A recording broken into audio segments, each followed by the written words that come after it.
Okay, hello. We are going to get started. Very warm welcome to everyone to today's webinar, and thank you especially for coming in the last week before Christmas.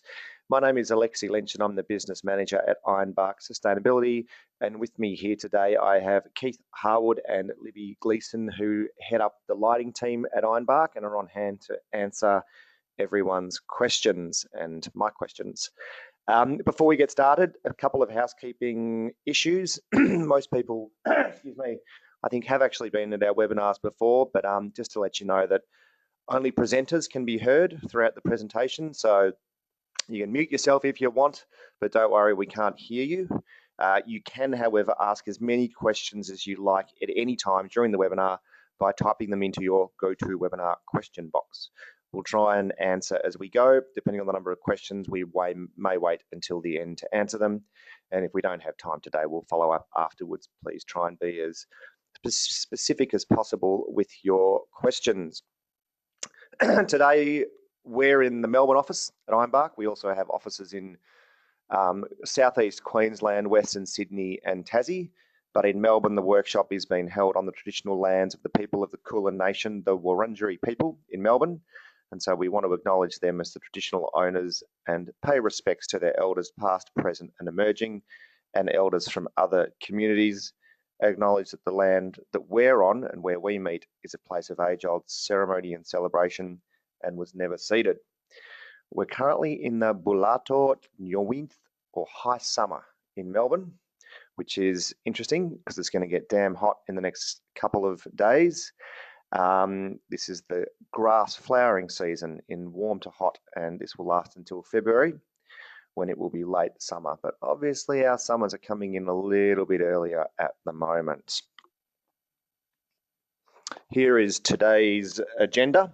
We're going to give a little bit of background on who's here and some introductions, some Smart Lighting 101, and then we're going to smack into some case studies. There's 12 listed there. We don't really have 12, to be honest. I think there's probably more than that. We'll touch on a few, but the key was to just get the important lessons from each and not just have a shopping bag of, numbers and the biggest projects or the most exciting projects, but we wanted to find ones that are really relevant. So we'll probably actually do a few more, but this is how we're framing them anyway. We had, this is us. I'm going to go through this really quickly for those that don't know Ironbark. I think you all do though, everyone that's there. Today is going to be really informal. We normally try and make these webinars as casual as possible, but considering it's the last week before Christmas, it's going to be really casual. So jump in and ask questions whenever you like. Feel free to disagree or challenge everything we say. And also finally, just note that this webinar is being recorded. We had 34 registrations, I think. So it's mainly councils that are here. A couple of lighting suppliers, we've removed your details. And a nice mix of the states as well. I think there's been a couple of updates since this was developed a couple of days ago. So we now do have a South Australian council or two, but a really good mix here. We asked everyone in advance as well where you're at. Have you been involved in planning or delivering a smart lighting project? And most people are pretty early on in the thinking. There's a handful of completed projects or projects that are currently being delivered. Otherwise, it's planning or really early days. And so we've tried to tailor, I guess, today to meet that. We also asked you, when it comes to understanding of smart lighting for your council, would you consider yourself a genius, ahead of the pack, someone with decent knowledge, learning the ropes, a bit behind the 8 ball, a newbie, or have no idea? And you can see we have no smart lighting geniuses, and we have no people that don't know what smart lighting is. And so if we look this down a little bit, we've got a nice little bell curve of people that, again, generally have a bit of an understanding, but are still learning the ropes. So we're tailoring it to this, and what we'll try and do is make sure that as often as possible we're not using jargon and explaining things in plain English. But again, jump onto that Q&A GoToWebinar question box if something doesn't make sense, and we're happy to answer the questions as we go along. And also thank you to those who actually did provide questions in advance. We'll answer these throughout the case studies, but thanks for jotting them down because it does make life a lot easier. If you're currently jotting any of these questions down or notes, don't worry, we will send you the PowerPoint straight after this presentation. Okay. A smart city gathers data from smart devices and sensors, shares this via a smart communication system, and software creates valuable information and services. There are many diagrams like this that you will see if you Google smart city, smart lighting. And I've always found this one a little bit challenging, but as we move into some other definitions, I think things will start making sense as we use some analogies as well. The reason lighting is key to a smart city, or often known as the backbone of a smart city, is for three key reasons. Lighting is ubiquitous. Where there are people, there are lights. Lighting is high. There is a good line of sight. Lights are generally on poles that mean that they can look down onto the ground or look to each other with nothing in the way. And finally, lights are already connected to electricity. So it's quite straightforward to put in something that is smart or something that will work or something that will be able to talk to other things. In plain English, smart lighting incorporates sensors and communication devices to communicate with other lights to be controlled at a city level. Even plainer, lighting that is connected to the internet so you can control it remotely. And even plainer, a light that can talk to stuff. It can talk to you, you can make it do things, it can collect data, you can use this data to do stuff. That's the simplest definition, I think. That one was provided by Paul Brown from Ironbark Sustainability. Thank you, Paul. The reason lights are smart is because of PE cells. Traditionally, PE cells, photoelectric cells, essentially just work to turn lights on or off. These things are on pretty much every street light that you'll see around Australia. Everyone here knows what they are. You would have seen them. They click into a light and they tell the light, go on or go off, go on or go off, go on or go off. Really straightforward stuff. We now have smart PE cells. This is smart because it has a network interface card, or an NIC or NIC, and it's the NIC that makes it smart. You don't theoretically need to have this in it. It is possible that you can have the network interface card within the luminaire itself, so not in the actual PE cell. But in Australia, this is the most likely, this is the way we're heading. So for all intents and purposes, this is what you need. You need a smart PE cell, and you essentially then mean that the light can talk to other lights and is now smart. It might not always be this way, but to make life easier, we can talk about it in this context at the moment. So once you attach that little bugger into a light, you now have a node. And a node, thanks to that PE cell, can talk to other nodes.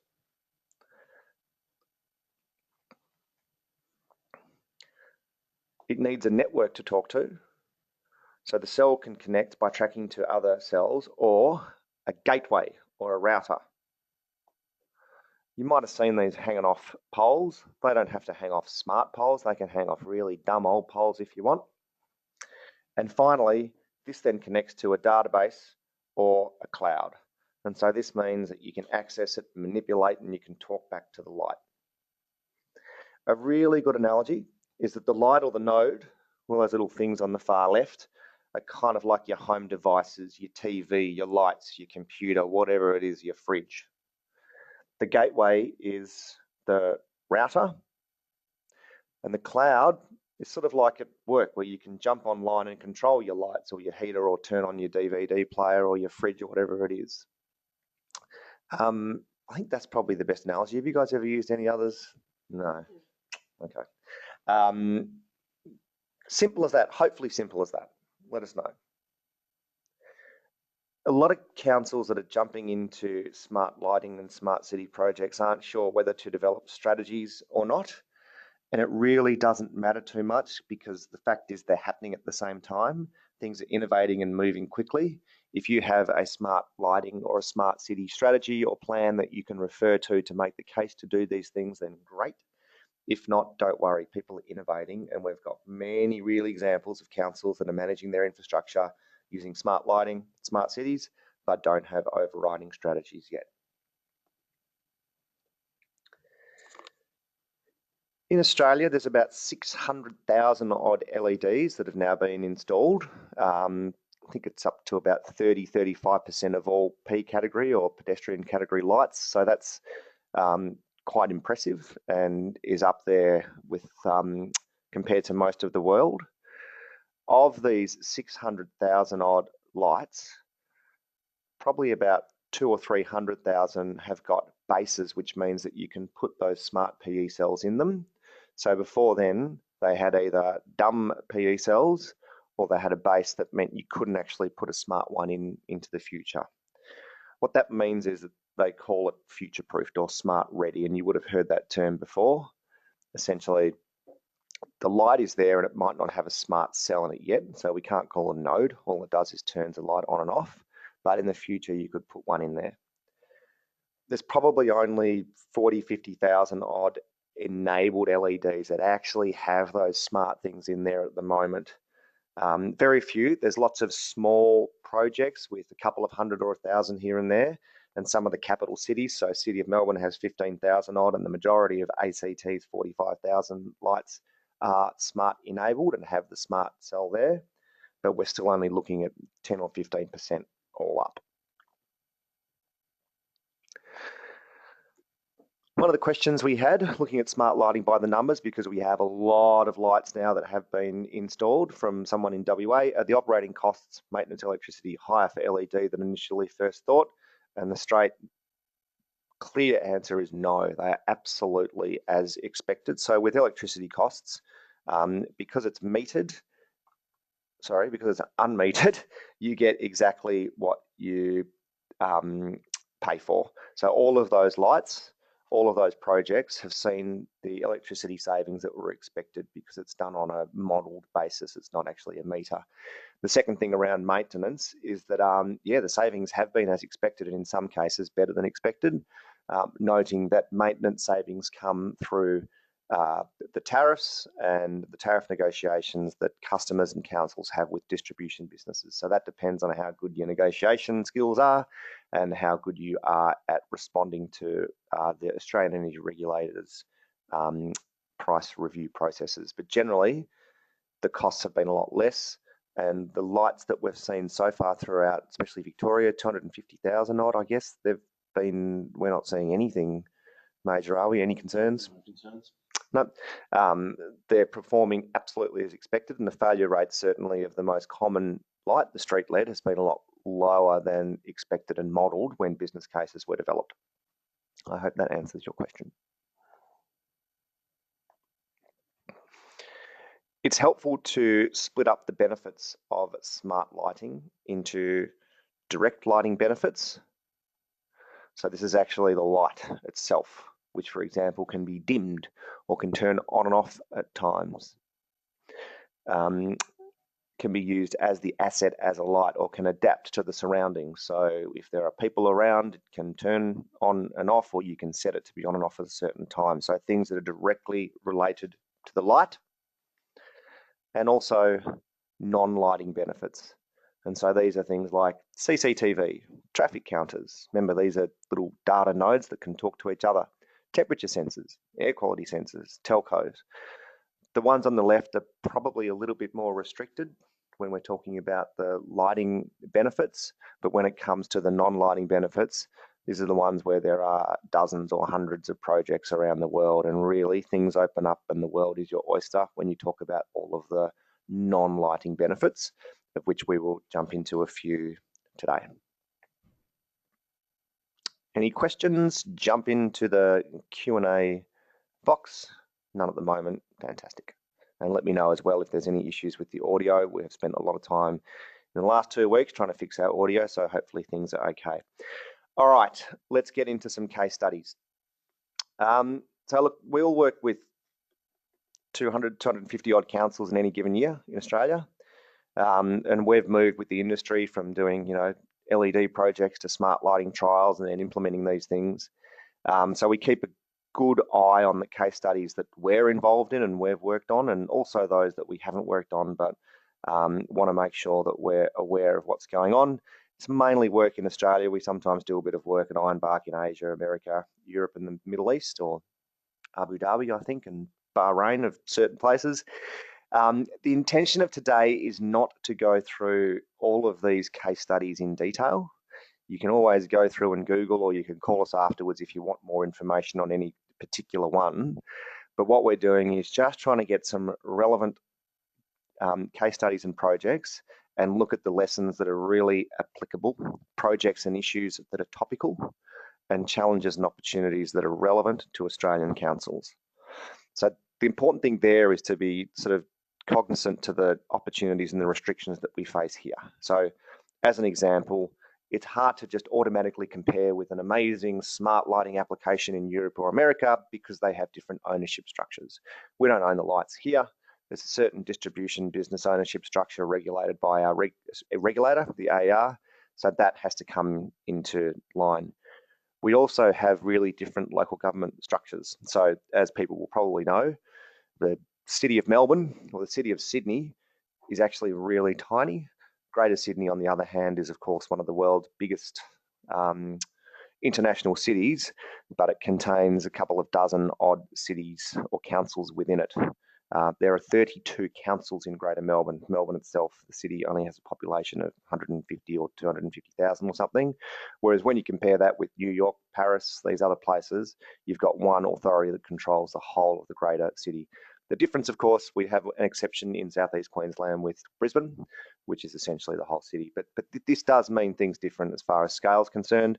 And finally, we have different technology and standards. So we've got much lower lighting level standards in Australia, for example, and as a very small market, traditionally lights were made for the bigger markets, and so they didn't actually make LEDs that were at the level as low as we expected and required here. So it's great to learn from what's happening internationally, but what we'll try and do is make sure that we're a little bit nuanced, and so we're not just following them straight up, but getting an understanding of what the benefits are. Okay, so from the ones that we've decided to take our pick, we're going to start with Glen Eira. When the capital cities start talking about getting all press about changing their VCAT lights, just remember that Glen Eira was the first to do it in Australia. Their main road lights are done and dusted. Here's a few before and after pictures. And they incorporated smart lighting. And the amazing thing about this, project finished, we're not talking about stylized figures or what might happen, but post-project, the results were actually better than expected. Have the ability in, is that you, Libby? Yes. That is Libby. Turning the lights off and on and dimming them down in the streets of Glen Eira. And so this can happen now. Ironbark's Libby Gleeson there has an iPad in her hand and is turning the lights on and off as the cars go past. Whatever you do here, Libby, don't turn those lights off as a car goes past. Maybe that one will stay on though. Oh, okay, we'll try to remove that one. This is done and dusted, and what we found was that the results were quite extraordinary. Just the difference between smart lighting and not so smart lighting, from dimming, trimming, and constant light output and traffic safety, we saw capital costs increase, but compliance improved to 100% and energy savings increased dramatically. So they've got a system that's hosted by Gerard or Sylvania Connected Solutions, and council pay them for access, but there's an agreement to transfer to the DNSP, United Energy in this case, or council in the future if required. What we're going to do now is look at the lesson and the big lesson from here, which was around designing at the start. So what you see there in the top left-hand corner was the lighting before they made a change. And so this is main roads, V category lighting. where you probably need to pay a lot more attention to compliance because there are greater chances and greater risks involved with accidents. It's not so much of an issue with P or residential category lighting, where the vast majority of lights that have been changed over in Australia, those 600,000 that we talked about before, pretty much every council will have pockets where they don't meet standard. With VCAT, major road, main road lights need to pay a bit more attention. Figure 19 on your right is a straight like-for-like replacement. And what you see there is it's a bit of a hodgepodge of different levels of compliance and otherwise. And you need to actually go to the individual light level to determine whether or not it is compliant or not. A straight like-for-like replacement won't do. And we're going to try and throw a real-life example in here. The City of Unley is looking at whether they can improve or increase lighting around certain areas where there are bike lanes, and so between 6 and 10, for example, in the evenings, they'll increase the lights and then they'll dim them down again. And so what they're doing is you get a snapshot of the entire city and you can see what it's like, whether you've got the current standard or you increase standard. Now, I'm going to try and end this, see what happens. I'm going to ask for some feedback here as we try and jump into the software itself to show everybody how it actually works. Anyone who is online again at the moment, can you see a browser window with a lot of dots at the moment? Yes, Ronald, you can. Can you see that in a browser window though, not in a PowerPoint presentation? Keith's going to quickly come and show you. Thank you. What's going on here and how you can zoom in and out and get an understanding of whether you're meeting compliance or not. So currently what you're seeing here is the like-for-like standard achieved. Red dots are bad, they're non-compliant. Blue dots are at the upper end of what you'd want to see, category P3. So what we did with council in this instance is talk through all of the non-compliances and identify which ones need to be addressed and which ones are of lower priority. So lower priority means maybe it's just a side street that's not a high pedestrian traffic street, maybe it's a cul-de-sac. And the result was what you're about to see. Lighting levels improved. You'll see that the red dots disappear in most instances, but they're left, for instance, in this dead end there. So you're not wasting your money upgrading lights there. Of note, the blue dots, so the blue dots that appear now, they're along Principal's bicycle networks. So we're able to achieve high levels of compliance at peak hours, and then council will dim them down to lower levels later in the night. And so that's the overview of Unley compliance and future dimming plans. Awesome. Thanks, Keith. That is how you make the savings from the lighting, smart lighting benefits, isn't it? I mean, that's it. Basically, at certain times, you then at midnight decide we actually don't want to be at this level anymore, and so you reduce it, and you can reduce it significantly. Now, I'm going to try and magically get this back and see what happens. All right. Browser window, thank you again for all of the crowd-sourced responses. Tell me, can you see the lessons there, Ronald or Indy or anyone who's there? Glen Ira dimming and compliance quotes. Told you it was going to be casual. Yep, thanks, Tim. So it was interesting talking to Michelle from Glen Ira. She wished she had put smart cells in every light. She did not, because United Energy had not approved the smart PE cell and or the system at the time, and so they could only do it as a pilot, if you like, which meant 10%. And she says, start planning at the design stage. That is where the savings appear. Michelle's now at Darebin. Anyone who's in Victoria or anyone who's not in Victoria, talk to them, talk to people that have done these projects and learn.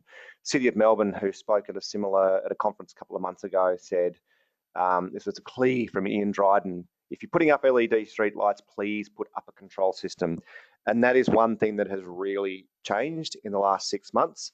this discussion from, well, we're going to make them smart ready, so one day in the future we can put the PE cell that's smart up there, to no, put them up there now. You've got installers that are going to be out putting lights up. It can end up costing a lot more if they have to go back into the future, and as we see that the savings are actually quite significant. City of Melbourne, obviously capital city, have got a lot more money and are also looking, incorporating and getting the lights talking to flow meters and drains and smart bins, which is worth checking out. So smart bins basically mean they're emptied 6 times a day, or they're only emptied 1 time a day, because they know when they're going to be full. Another example, if you want to see something similar, is Copenhagen, where they've got motion sensors, bins and dimming. But we will move on to other relevant examples. My final point there on those Glen Ira savings, these are inclusive of the design costs and inclusive of extra lights that they required to meet compliance. Really good question from someone in Victoria. What are the regulations and timelines around smart lighting being able to be directly metered to realise these savings? So any dimming and trimming project, the savings come with a massive caveat, and that is that we're relying on a change to the regulator's process and the way metering is currently undertaken. Under the current national energy regulations, if a device that's added to the load table needs to have predictable values, and under the current metering, that's quite straightforward. But if you're adding in smart things that can go up and down and turn off and on and dim on an ad hoc basis, it means that these luminaires are operating outside the concept of being predictable. So we need to make some changes. A couple of months ago, the guy on the far left there is David Ripper from AMO, and he is there talking to Ironbark's Paul Brown on the far right and some other familiar faces about where this has got to. Got a question here. Didn't this get fixed by IPWEA? No. So the Department of Energy and the Feds engaged IPWEA to sort of get this process up and running. David from AMO said that regrettably there'd been some personnel changes. Wasn't the highest priority over the last 12 to 18 months, but things are now moving in a few different directions. And so there's a few approaches, including regional alliances in Victoria who are doing some pilot projects. And I understand that the IPWEA process is up and running again. It's getting a bit urgent, but talking to stakeholders and the likes of those up there on stage, it will happen probably in the next 12 to 18 months. If you are a risk-averse council, then you simply discount the savings by 12 to 18 months on those 10 to 15-year projects. It's not that challenging, and even when you discount those savings for the fact that you might not get them at the start, it's a pretty significant and clear case. One point I'll make here is that the guy next to Paul, second from the right, is Scott McHenry from the Eastern Alliance for Greenhouse Action, and he will be doing this work on behalf of councils. And this takes time and this takes money. Similar processes happening in Western Sydney and in Queensland, where there's negotiations around tariff or trying to make these changes. When these changes are made, everyone benefits. So a council can sit back and do absolutely nothing and then make the benefits or make use of the benefits when things are changed. But really, everyone needs to put in at the start. And so if you have an alliance or a ROC or an LGA coming and asking for support, they're really small little investments that can have massive savings for everyone at the end of the day. So please jump in when they ask for assistance. Wyndham is in Melbourne's west. And Wyndham essentially undertook a scientific study monitoring the impact of heat.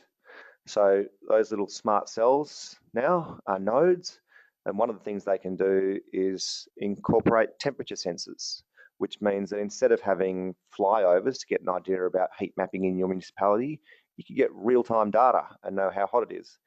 The one issue is that the temperature sensors are in the light, which is 10 meters above the ground, and humans are generally not 10 meters above the ground. And so the study involved trying to see if there was a correlation between the temperature up there, top of the light, and the temperature at human level. This project is complete, and the correlation showed, yep, you can absolutely do it. There are other ways that you could do this, but the accuracy was within about 1.5 to 2 degrees. And so the question then for councils is really, is this accurate enough? But the benefit of this, of course, is community health, time savings. You can know where there are hotspots and know where to move in and assist. This is a great project. Wyndham are really open with the information and data, and anyone's welcome to contact us or contact them if you want more information. You can then start looking into how you're actually going to act once you know that things are hot. I think this is in Sydney. I don't know, water pole. Interesting. Here's a question from someone in Victoria who asked this in advance. How hard is it to get the DNSPs on board? Keith, I'm going to throw to you again. Looks really easy, right?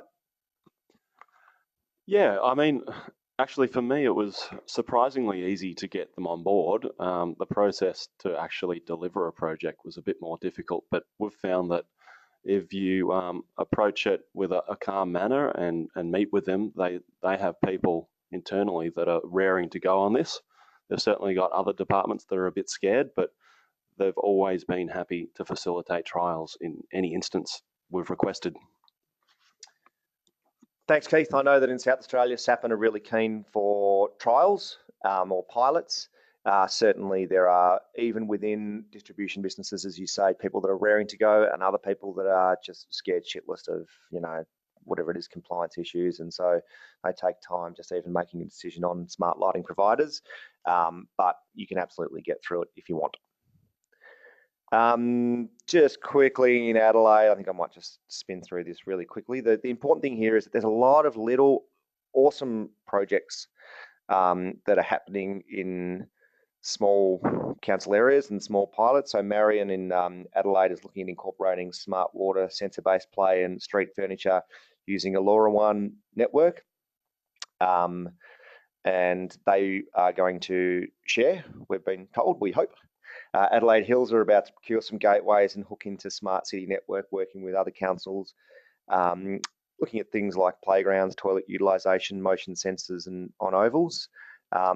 And look, the key lesson here is just to share the information and keep an eye on what's going on. Ipswich and Moreton Bay and Ryde, likewise. Ryde were one of the first to put in a smart lighting system in Australia. They're fantastic. We haven't worked on the project, but we know of it well. They've got their own network. Ryde's got the 4th largest CBD in Australia. They're using dimming diagnostics. Again, if you can kind of pick and choose and take the little nuggets from different ones, and that's the ones that you can take from Ryde. Probably don't try and get their designer who did that logo. I should say that. It's probably a really good designer, and I'm just not a very good design person. I take that back. Sorry, Ryde. Okay. What does Facebook cost to use? That is a question for you to jump into your Q&A box right now and tell me, what does it cost to use Facebook? Go. You have a Q&A, a GoToWebinar Q&A box. What does it cost to use Facebook?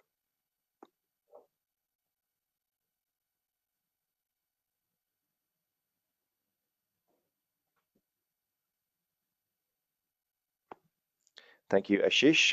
Who's the next person? Come on. Answers are coming through. Some of you haven't answered yet. Indy, James, Ken, Justin, Christy, Mark, Miho, Richard, Rod. I'm going to name and shame you. What does it cost to use Facebook? Thanks, Tim. Free unless you boost posts. Privacy and data. Yes. It costs you privacy and data. What do these polls cost in Sydney? They cost absolutely nothing to Sydney, apparently. They cost nothing to Sydney Botanical Gardens. They've been paid by a third party, an organisation that might rhyme with Moptus. And this is where the money comes from, and they on-sell telco data. These sort of projects are really cool smart lighting poles, CCTV, Wi-Fi, data. Not saying it's good or bad, but I'm saying it's one thing that you need to consider when you have these options and offers that come in thick and fast from organisations who have a lot of money. You just need to consider whether you want to become Google Town or Facebook Village or Appleville. There's a really interesting article when these were first installed, talking about the free internet, but then also the visitor monitoring that wasn't actually in the press release from Optus. Similar poles, in fact, I think they are the same poles down in Geelong at the moment, just launched a few days ago. Really interesting and providing a hell of a lot of amenity to the community. So smart controlled lights, they're efficient, they're effective, free public Wi-Fi, and I must say I'm not sure whether Geelong are paying for this. Actually, I do know that the Feds put in $500,000 or something. USB charging, high-speed internet, public address systems, the works. You can find a trillion things on smart poles and their applications if you want, but the thing to learn about here is weighing up the community benefit, the business opportunity, and the fact that these sort of things are still going to be quite unique in the short term because they're costly. I really want to stress it's not a bad thing that Optus or private organisations got involved in this. There were data black spots within the Sydney Botanical Gardens, and so it made sense. But it's the kind of thing that you need to ask yourself. There are a lot of questions that need to be asked about community benefit and what happens with the data. Ask those away, and if the answer comes by in the positive, then go for gold. The similar project in Newcastle that I'm pretty sure has won a few awards lately. Newcastle have been real leaders in the climate and energy space for about 20 years now, and they've got a bunch of smart poles throughout the city. They got funding, about $10 million from selling their ports, I believe. So this is a sort of project where you probably don't want to hold your breath. When you look at complexity and highly bespoke projects, it means cost. It does make sense in certain precincts if you can get the funding from elsewhere. There's absolutely a place for it, so similar to RIDE. And the guys up in Newcastle, a guy called Steele, who's been working there for 15, 20 years, can give a lot of background on it. It's a pretty amazing project. But it's the sort of thing that you only need to consider for certain precincts, not for major rollouts. ACT, own and operate all of their lights. They basically said, we've got $10 million a year, what can third parties do? I think Electrics were the successful organisation that said, we'll incorporate smart lighting, do a big upgrade, and they've upgraded 45,000 of 80,000 lights using Itron. Got digital CMS, real-time monitoring. These guys, it was really closely aligned to their climate goals. Public lighting is the ACT government's highest use of electricity, about 25%. And the carbon neutral government framework noticed the importance of this in street lighting. There's a lot of noise around what's happening there, but in many cases, the ACT project is actually quite simple. The one problem, of course, is that the ownership issue is quite unique in Canberra. So we've seen in Australia, the Sunshine Coast and the City of Moreland over the last 10 years battle to try and buy back and own the streetlights from distribution businesses, and there's information online we've got if you want an update on where that's all at. But the different ownership models mean that that's quite challenging, even in Tasmania, for example, where councils are going to be able to own the luminaire. There's still negotiations 5-6 years on around access agreements. Darwin also got funding, so possibly don't hold your breath there. They got a lot of money from the feds. Darwin has the most amazing user interface and are really unique. A question here that came in advance from someone in Queensland. I'm not sure how to read this. Impacts with loss of supply. We think that means if there's a loss of supply, do things turn off, which is no, the light will still turn on and off. But the next question is a really good one, managing one dashboard with multiple vendor systems. And so Keith and Libby and I had a bit of a chat about this beforehand. Keith, can you have one dashboard that manages multiple systems? Because we're going to see proliferations of systems. Is that possible?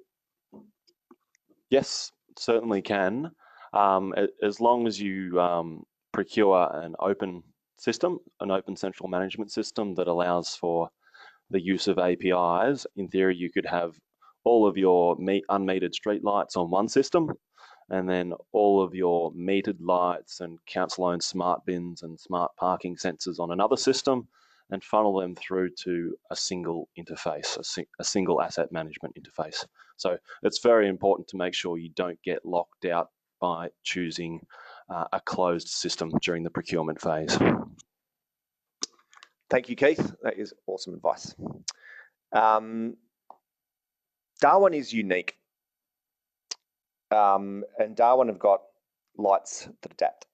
And we spoke to Darwin about a month ago about their project, and it was really, I mean, they had a lot of assistance. It is worth having a look and playing around with the interface.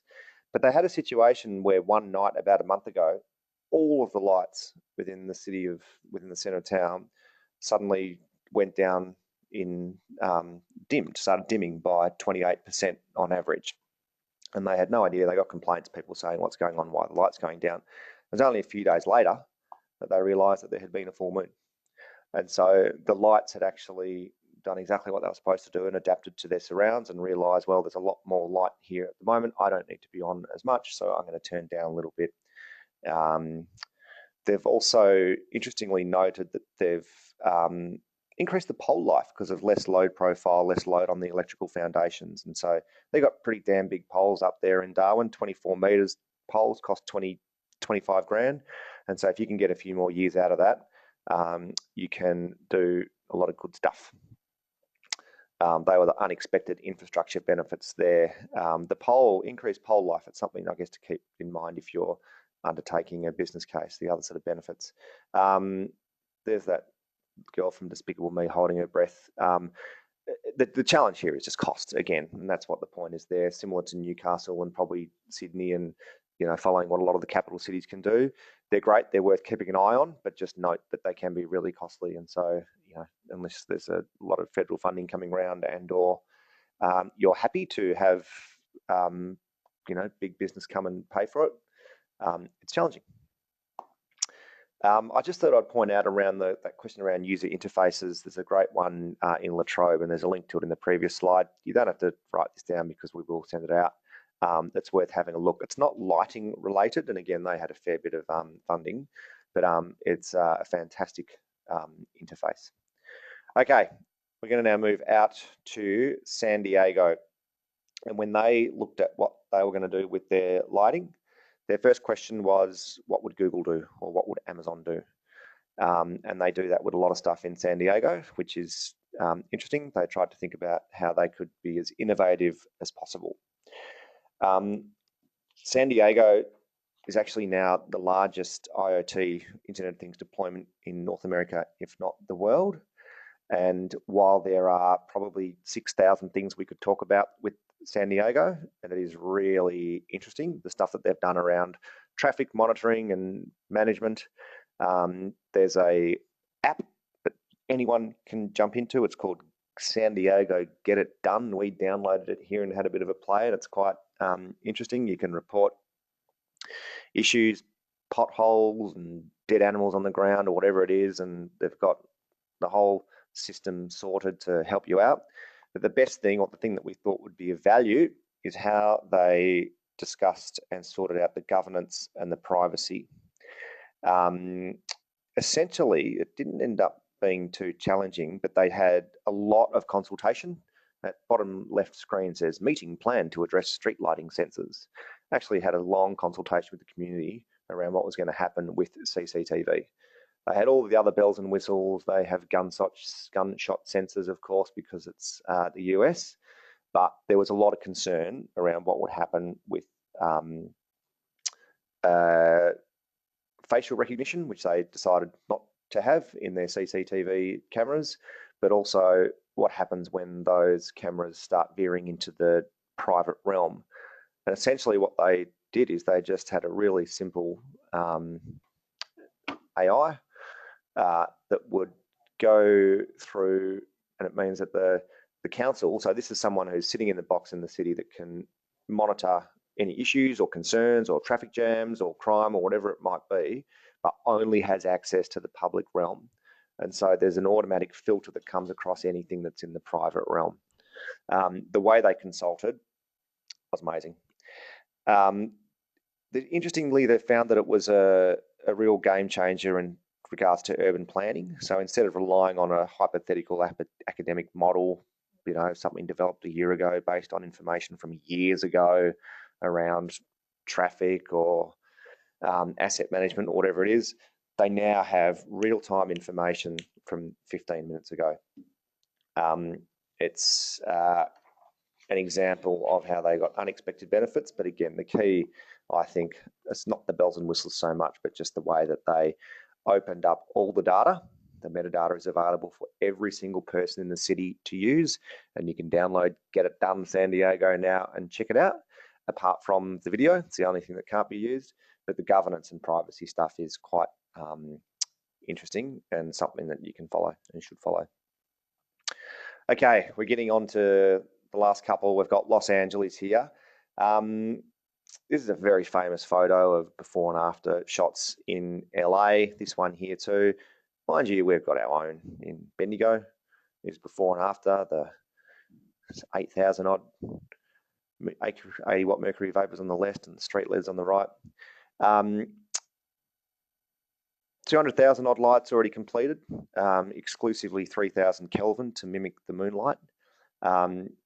They've got, independent nodes and they're not using mesh networks. But I guess what's of most interest to me is that actually haven't done as much as you think. They're kind of put up on a pedestal, and God, it would be a very challenging city to work in when you consider, for example, traffic. So the traffic volume sensors that they've looked at, 40% of traffic in LA is people looking for car parks.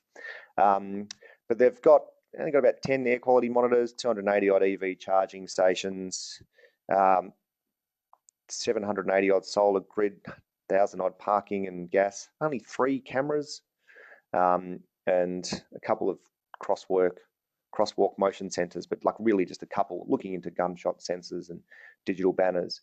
But I'd say they're probably quite behind where a lot of councils in Australia are even at. Europe will also find you hundreds of case studies if you would like, but instead what we're just going to focus on is the advocacy around the right activities at the right time at night. 83% of the world lives under light polluted sky, and smart lighting can help.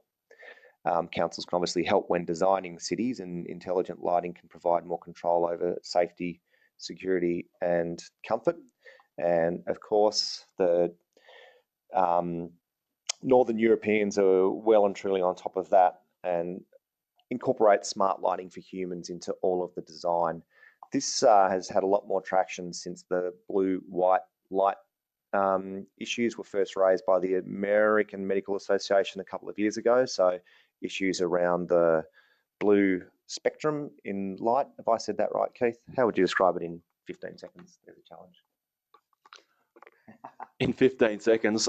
So there's strong evidence or proven evidence that suggests that the blue wavelengths in light affect hormones in carbon-based life, particularly around sleep patterns, but also around mating patterns for animals. And obviously, light can just simply and purely detract an animal from an area. So essentially creating fragmentation with light in the same way that roads fragment forests. Perfect. It meant that some people jumped on and said we can't have lights, of course, but the amount of blue light that you get from a street light is probably not much compared to an iPhone or a TV, but it's absolutely an issue. I'm not going to say the name of this place, but they've actually got this human-centric lighting where the temperature will change, the color temperature, so that's whether it's going to be that cold, harsh blue white light or the softer orange light at different times of the day, which is really quite interesting. Look, when you start seeing tablets to shield your eyes from blue lights and iPads at our Chemist Warehouse, you know that things have probably gone a little bit too far. And again, the thing to remember in Australia is that we are moving generally from an old 80 watt mercury vapor to an LED that's a lot more energy efficient, but both are the same colour temperature. This was discussed in detail with Chris Lidman from the Australian Astronomical Observatory, because they're trialling the lower Kelvin colour temperature light in and around Dubbo, and Teresa Jones from Melbourne University, who's a scientist that just understands this stuff inside out. And there are some areas. So in France, for example, there's a new, what do we call this? It's a new, not a law, it's something anyway. But they're basically a new regulation that stated that outdoor lighting can't exceed 3000 Kelvin. So that's the colour temperature. So it is possible that this is the sort of stuff that could happen in Australia. We don't know of any councils that are, apart from that Dubbo trial, really looking at the lower colour temperature. I think in Ausgrid, sorry, Lex, we have worked with Moreton Bay City Council to develop a wildlife lighting specification that ensures that council has a framework to use 3000 Kelvin lights or below that when required. Awesome, thank you. Stand corrected. The French regulations concern not only street lighting but all outdoor lighting, so that's certainly a way forward. And absolutely, for you've got council controlled and for your open space lights as well, do whatever you can and whatever you want to do. To be honest, the end game for this sort of stuff probably is just to turn them off. You've got the controls to do so, and you only need lights when people are driving down the road. Our advice is, instead of just talking about moving from 4000 to 3000, as far as your broader lights are concerned, turn them off, and so you can start seeing this sort of stuff again. A couple of special mentions. We did say 12 case studies, but then we did have that caveat, and it's a little bit more than that.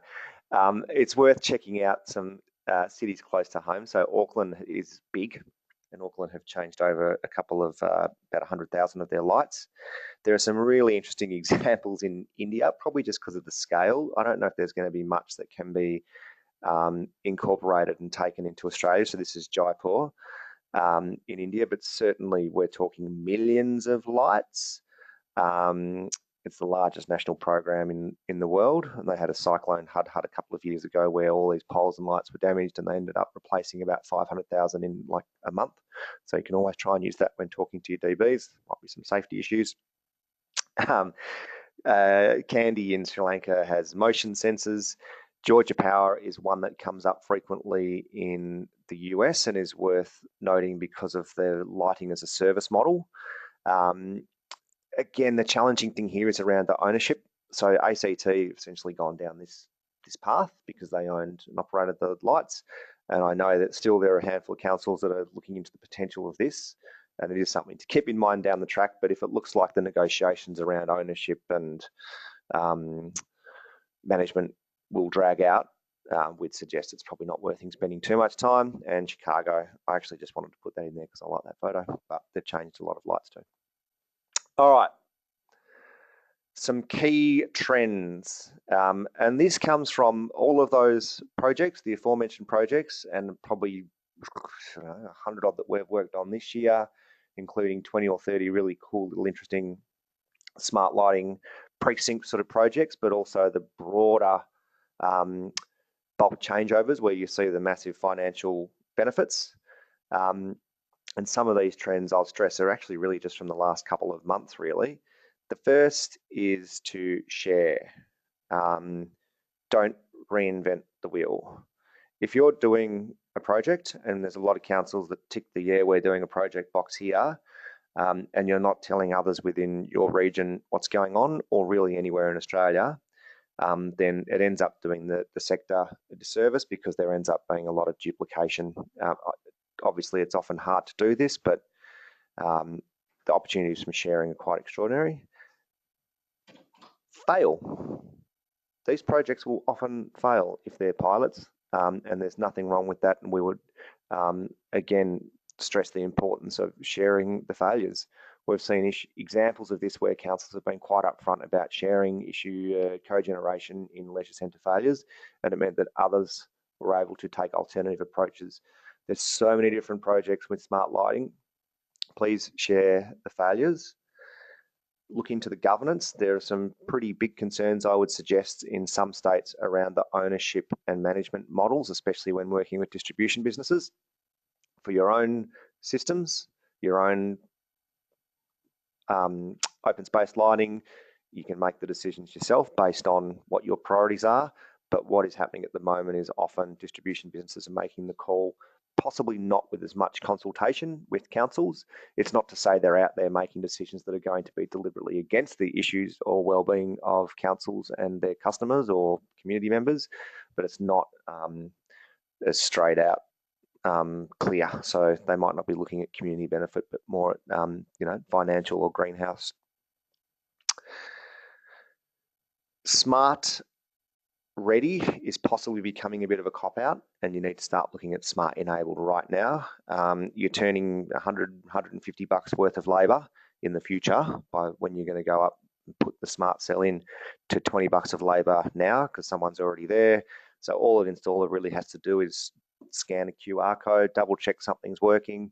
The lessons from Glen Ira and the City of Melbourne were to start putting the smart PE cells up now. It will cost more, but the benefits, the financial benefits are actually quite clear. And finally, design and plan in the adaptability now. Don't balk at the preparation. These are the sort of figures that we're talking about from Glen Ira and a couple of other projects. They were the first, but the cost becomes a lot more. This is per light. You don't have to take all this down because you can get it afterwards. This is assuming the AMO changes will be made. So if you wanted to discount that, you could. We just think it's unlikely that you're going to put up a smart ready light with a dumb cell and then go back in 3 or 4 years' time and pay the extra $150 just on installation, especially when you do it now, you get this now, and you get savings now, and you get savings that were actually higher than expected. Lock in the lighting benefits today, put in the smart PE cell, do the design, the software, the works. It will be an extra couple of $100 a light, but the savings are underestimated if we're looking at the current project examples. Pending AMO changes though, the Australian Energy Market Operator, you can expect to see these.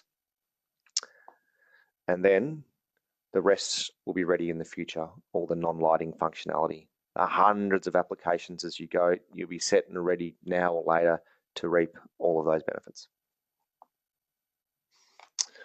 Do we have any other questions? I've got one question here I'll try and chuck in. Libby, you might be able to answer this one. Libby or Keith, what's the difference between DALI and 0 to 10?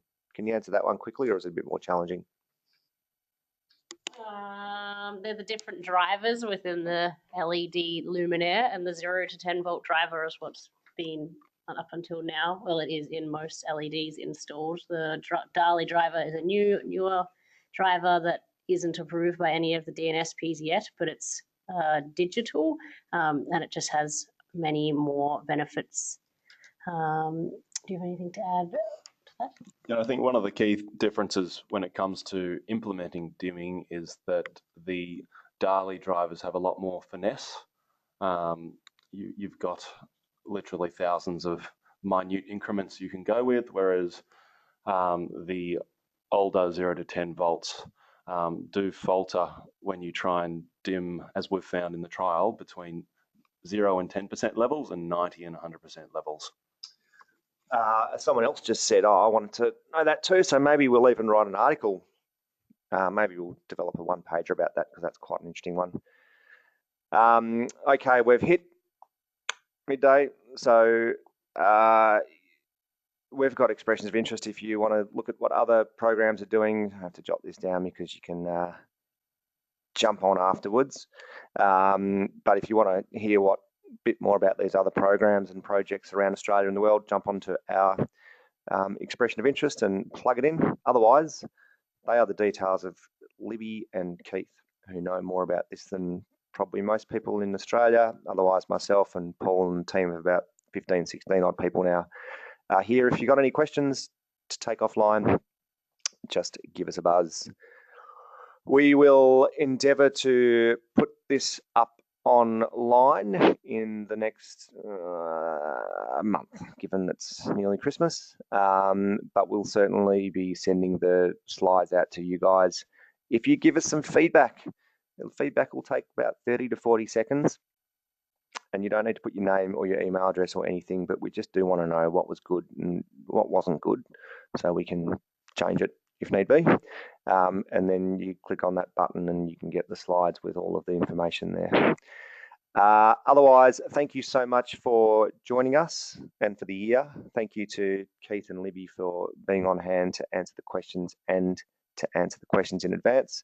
And thank you to those guys that did actually ask the questions in advance, because we were able to tailor this to you.